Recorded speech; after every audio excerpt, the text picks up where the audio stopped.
Now, the stock market has been up since the election, perhaps reacting to Donald Trump's promises of lower taxes and financial deregulation.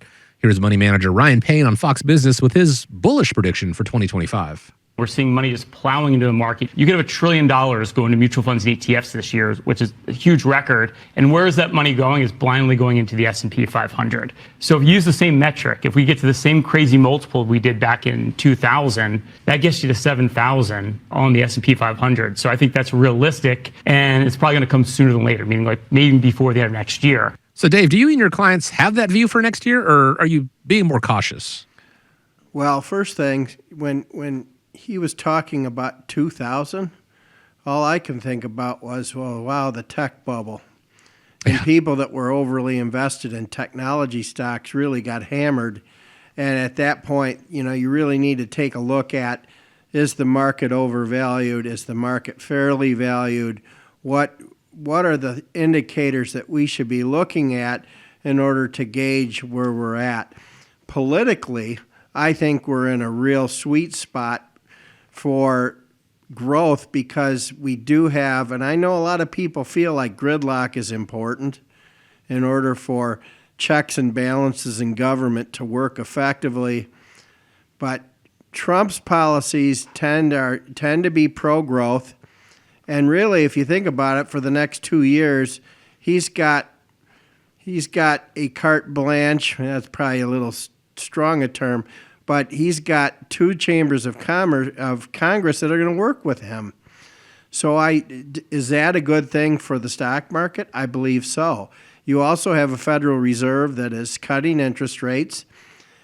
We have yet to see how if that's going to make a difference on mortgage and borrowing rates, but usually there's a little bit of a disconnect there. But eventually, mortgage rates should drop and more people should be running into the housing market. So I feel bullish about where we're sitting right now. Should you still do your homework? Should you still be analyzing and looking at economic factors as well as how companies are performing? Well, here we tend to really concentrate on companies that are profitable, have little debt, and they have phenomenal growth prospects.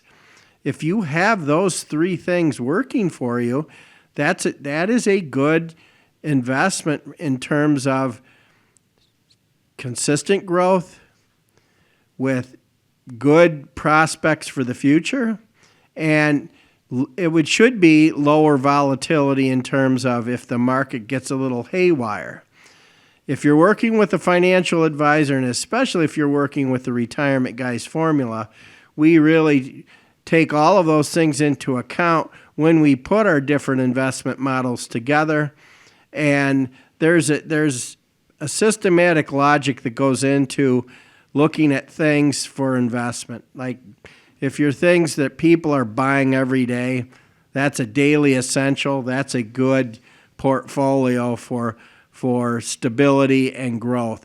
So yes, I definitely think that we have a chance at a really good 2025, but your guess is as good as mine, Chris. Things can change quickly. The saying goes, hope for the best, plan for the worst. I've had the luxury of doing this radio program with you guys for, the past 4 years or so. And one thing that I think is certainly worth noting is that investment methodology is something that has been a consistent mark at the Retirement Guys formula as far as, daily essentials, things with, great growth potential and things like that. And so if the idea of hoping for the best, planning for the worst makes sense, but you're not entirely sure how to do that, how to take the emotion out of that investing strategy, why not turn to the Retirement Guys formula? It's as simple as setting up a time to speak with them. Start developing that retirement team action plan. 419-794-3030 is how you go about doing that. 419-794-3030. Or go to the website, arhq.com.